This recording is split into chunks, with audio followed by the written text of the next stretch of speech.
Welcome to Erode அம்மாச்சி சமையல். இது நம்ம வீட்டு சமையல்.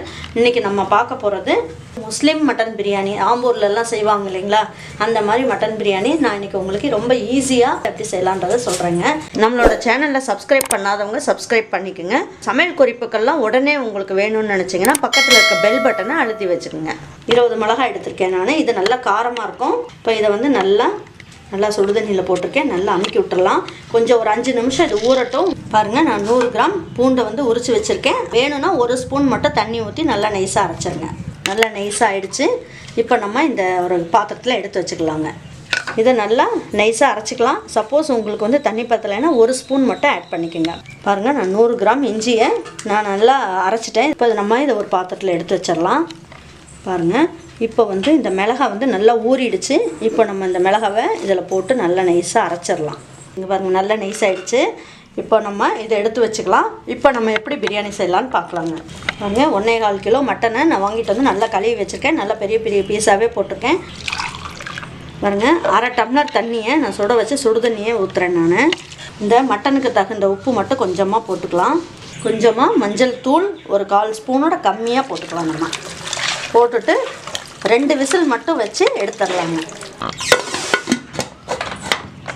100 ml ரீஃபைண்ட் ஆயில் ஊற்றிருக்கேன். 25 ml நெய் ஊற்றிக்கலாம். 8 பட்டை போட்டுடலாம். 20 ஏலக்காய் போடுறேன். 20 கிராம்பு போடுறேன். 2 அன்னாச்சி மொக்கு, 2 பிரியாணி இலை. பாருங்க, எல்லாம் நல்லா பொரிஞ்சிருச்சு. 100 கிராம் பூண்டு நான் அரைச்சி வச்சுருக்கேன், அதை போட்டுக்கலாம்.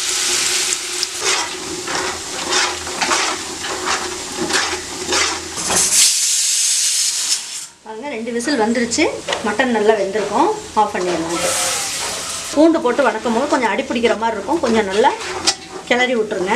பூண்டை நல்லா வணக்கிட்டேன். இப்போ இஞ்சியும் 100 கிராம் எடுத்திருக்கேன், அதையும் எடுத்து வணக்கிடலாம். இஞ்சியும் பூண்டையும் தனித்தனியாக அரைச்சி நல்லா வணக்கிட்டோம். வந்து 20 மிளகாயை நம்ம எடுத்து வச்சு தண்ணியில் ஊற வச்சு அரைச்சோம் இல்லைங்களா, அதையும் போட்டு பாருங்கள், வெங்காயத்தையும் இதில் போட்டுடலாம். பாருங்கள், நல்ல வெங்காயம் வந்து நல்லா வணங்கிருச்சு. இப்போ நம்ம என்ன பண்ணுவோம், இந்த தக்காளியை ஆட் பண்ணிடலாம்.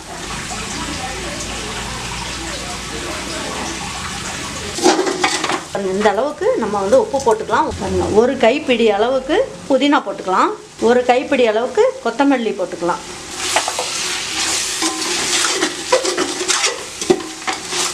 பாருங்கள், விசில் நல்லா போயிடுச்சு. பாருங்கள், மட்டன் வந்து ஓரளவுக்கு 3/4 பதத்துக்கு நல்லா வெந்துருச்சு. இப்போ இதில் வேகும் போது உங்களுக்கு கரெக்டாக போதும். இந்த தண்ணியும் நம்ம வந்து அளந்து ஊற்றுறதுக்கு வச்சுக்கலாம். பாருங்கள், இந்த மட்டனை மட்டும் இதில் போட்டுக்கலாங்க. 100 ml தயிர் ஊற்றிக்கலாங்க. எலுமிச்சம்பழத்தை நல்லா சாறு எடுத்து வச்சுருக்கேன், அதையும் போட்டுக்கலாம். விதை இல்லாமல் போடுங்க. போட்டு எல்லாம் ஒன்றா சேர்த்து நல்லா வதக்கிடுங்க.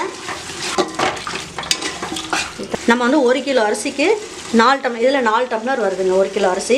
அப்போ 8 டம்ளர் தண்ணி ஊற்றணும். நான் என்ன பண்ண போகிறேன், சாதத்தை வந்து பக்கத்தில் நம்ம வடிச்சிக்க போகிறோம். அதனால் நம்ம 6 டம்ளர் தண்ணி மட்டும் ஊற்றினா போதுங்க. இப்போ பாருங்கள், மட்டன் வேக வச்ச தண்ணி இருக்குது. பாருங்கள், 6 டம்ளர் தண்ணி நம்ம இதில் ஊற்றிடலாம். அவ்வளோதாங்க, தண்ணி அளவு வந்து இவ்வளவுதான். இப்போ உப்பு வந்து உங்களுக்கு தேவைன்னா பார்த்துக்கிட்டு, அதாவது இதில் வேகும் போது நமக்கு கொஞ்சம் கரிக்கிற மாதிரி இருக்கணும். அப்படி இருந்ததுன்னா பிரியாணி சாப்பிடும் போது நம்ம அரிசியெல்லாம் போட்டு வேகும் போது கரெக்டாக இருங்க. ஒரு தட்டு வச்சு நல்லா கொதிக்கட்டும். மட்டனு இதெல்லாமே வந்து சேர்ந்து வேகும் போது அந்த அரிசியை வந்து வேக வைக்கிறதுக்காக இதிலே தண்ணி இவ்வளோ தூரம் வச்சுக்கலாங்க. இது மெஷர்மெண்ட் எல்லாம் வேண்டாம். சாதம் வந்து 1/2 பங்கு வேகிற அளவுக்கு நம்ம தண்ணி ஊற்றிக்குவோம். ஒலை காஞ்சிக்கிட்டு இருக்கு. இதில் ஒரே ஒரு அன்னாச்சி மொக்கம் 2 பட்டையும் மட்டும் போட்டு விட்ருங்க. பாருங்கள், இப்போ ஒலை நல்லா கொதிக்குதான்னு பார்ப்போம். ஒலை கொதிக்க ஆரம்பிச்சிருச்சு. இப்போ நம்ம என்ன பண்ணுவோம், இந்த அரிசியை இதில் போட்டுடலாம். நல்லா ஜீரக சம்பா அரிசியை ஒரு 20 நிமிஷம் நான் ஊற வச்சுட்டேன். ஊற வச்சு இப்போ நம்ம என்ன பண்ணியிருக்கோம், தண்ணியெல்லாம் வடிச்சிட்டுங்க. இப்போ நம்ம அந்த அரிசியை இதுக்குள்ளே போட்டுடலாம். லேசாக தட்டை வந்து இந்த மாதிரி மூடி வைக்கலாம். நீங்கள் ஃபுல்லாக மூடுனீங்கன்னா என்ன ஆயிரும், கீழே வலிஞ்சு தண்ணியெல்லாம் வந்துடும். அதனால் இப்படி இருக்கட்டும். ஒரு 2 நிமிஷத்தில் இது வெந்துருங்க.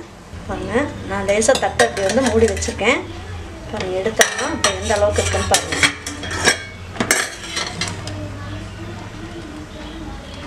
இந்த அளவுக்கு இருக்குது. 1/4 பாகம் வெந்துருச்சுங்க அரிசி. அப்போ நம்ம என்ன பண்ணுவோம், தண்ணியெல்லாம் வடிச்சிடலாம். இந்த பட்டையெல்லாம் எடுத்துடலாம். ஏன் இந்த மாதிரி வடித்து போடுறோன்னு பார்த்தீங்கன்னா இது வந்து நமக்கு இந்த கொலகொலப்பு தன்மை இல்லாமல் நல்லாயிருக்கும். கஞ்சியெல்லாம் சுத்தமாக வடிச்சிடுறோம். தண்ணி நல்லா கொதிச்சுருக்கு. இப்போ இதில் அரிசி பாதி வேக்காடு வெந்ததை தூக்கி இதில் கொட்டிடலாம்.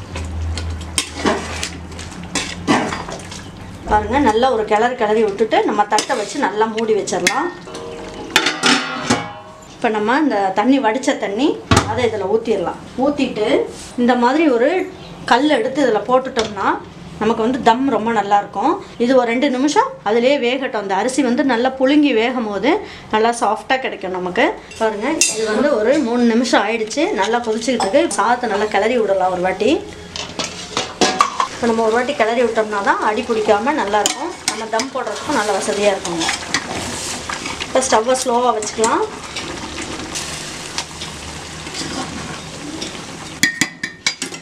கொத்தமல்லி தழை இருக்குது இல்லைங்களா, அதை வந்து நல்லா இப்படி கிள்ளி போட்டுடலாம்.